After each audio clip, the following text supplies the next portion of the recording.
Welcome to 5 Points of Articulation. The 5 points I articulate are packaging, presentation, posability, playability, and price. I'm Jason, and for the entire month of October, we're going to have some very special Halloween reviews.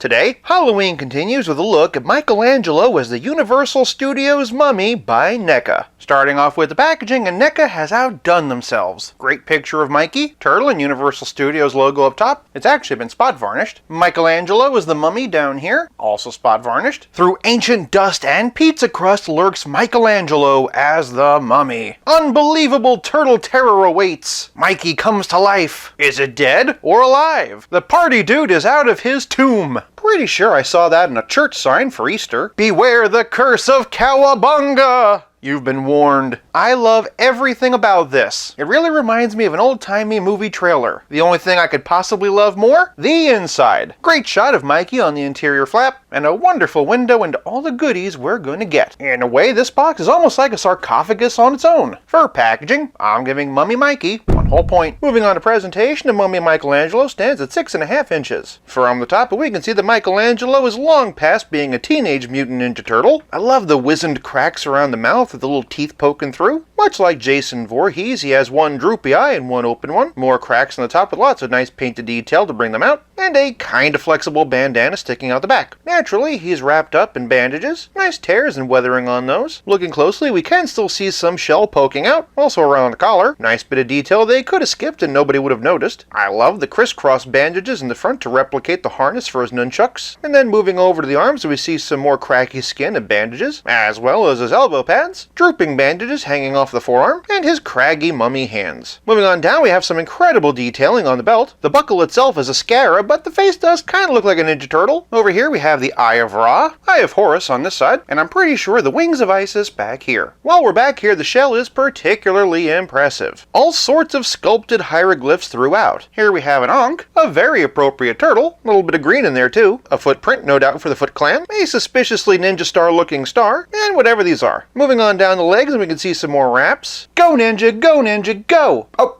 wrong wrap. A little bit of paint slap over here, but nothing too bad. Matching knee pads, and his big old ninja mummy feet. They did not skimp out on the detail underneath, and he also has peg holes. In terms of sculpting, detailing, and creativity, Michelangelo as the mummy is a masterpiece. I simply cannot get over the amount of thought and detail that went into this. For presentation, this monster gets 1 whole point. Moving on to posability, and Mummy Angelo's head's on a dumbbell joint. You can look up this far, which is actually kind of impressive considering the bandana. This far down, great monster tilt, and all the way around. Swivel hinge shoulders only raise a little over 45 degrees. At first I thought this was a cut for a bicep swivel, but that is not the case. Fear not though, because NECA uses a very different system for double jointed elbows. The elbows are actually 2 separate swivel hinge joints. So not only can the arm flex, it can also move side to side. Because of that, you also get some amount of twist in the forearm, and then traveling all the way down he has swivel hinge wrists. They hinge up this far, which admittedly isn't much, but they can hinge down this far. Unfortunately, there isn't any kind of waist or torso articulation, but below the bedazzled and bandaged belt he has ball-jointed hips. They kick forward this far without fighting you, and they split this far, which is honestly pretty impressive. They also get a pretty fair amount of twist similar to a DC Multiverse figure, and then down here they have a similar method for the double-jointed knees. The top half is a swivel hinge, but the bottom half is a regular hinge. As such, there's no pin up top, but there is one on the bottom. It can hinge a little bit more than 90 degrees, which isn't spectacular, but we do need to remember the knee pads. It can also swivel side to side. And then moving all the way down, and Michelangelo's ankles can hinge and pivot. The nice thing about a mummy is that they're not exactly known for being all that nimble, so the loss of any kind of torso articulation isn't greatly missed. And to be honest, he's probably more articulated than he needs to be. For posability, this Egyptian walks away with 1 whole point. Moving on to playability, and in Michelangelo Tep's sarcophagus is well stocked. First up, we've got this cobra, great sculpted and painted detail. See that V on the hood, all the stripes running down, and flipping it over, those holes let us know that it is bendy. Thwap,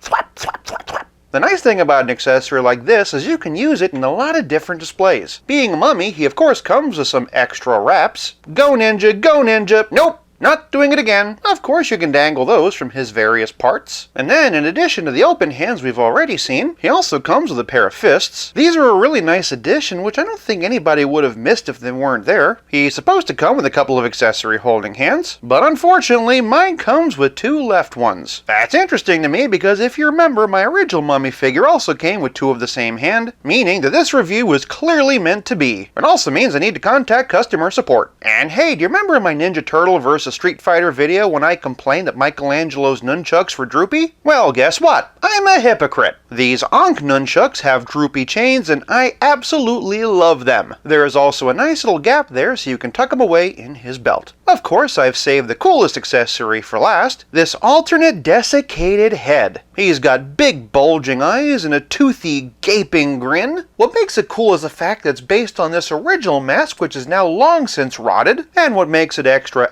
cool is you can switch it out with your regular Michelangelo head. But playability is more than just accessories, it's also about accessory sets. And wouldn't you know it, but the Mummy comes with a pretty cool one. Really digging the box showing everything we get. Closed sarcophagus on one side, open on the other, credit where credit's due, barcode for those who want it, and some more product shots on the back. For packaging, I'm giving the Mummy accessory set 1 whole point. Oh wait, I already did that. Firstly, it comes with this chest. Once again, we have all that engraved detail you could possibly want. More of that down here. That, of course, continues around the sides and the back. There is nothing in it, but it's perfectly scaled to house the chest that came with the Mummy, which itself is used to hold the map. And there you go. The big ticket item, of course, is the sarcophagus. This thing is incredible. Not only is it perfectly sculpted, but the amount of painted detail is absolutely unreal. Seriously, just look at all this. NECA has more than outdone themselves. Naturally, the sarcophagus can be opened. There's an insert on one side to look like wood, and the other side is painted to look like sandstone. Naturally, Imhotep fits in there perfectly. You actually can put Michelangelo in there, you just need to aim a little bit high. That said, much to my surprise, you can actually close him in there. Lastly, the set comes with this cardboard insert to complete your diorama. All together, and this is actually a pretty cool little display. But playability's even more than just accessories or accessory sets. It's also about how well your figure plays with others. For my entire Michelangelo collection, and here we have the original, well, a reissue anyway. Here we've got the sewer surfing one. Here's a fun little wind-up one. Here's the 2012 version. Really wish I got all 4 of them when they were cheap.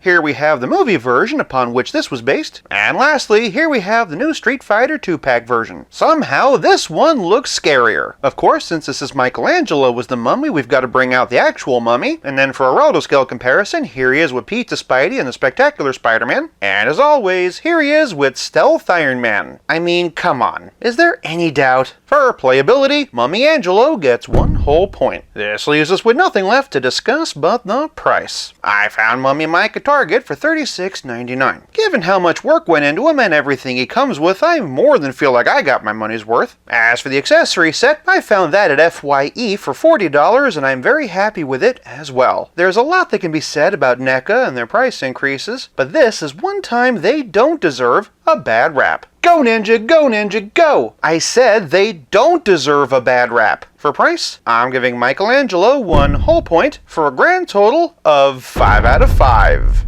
For more Turtle Power, check out my Street Fighter 2-pack review, or for more Mummy, check out this Versus. Thank you so much for watching. I'll be back again real soon, but until then, play nice, have fun, and stay spooky.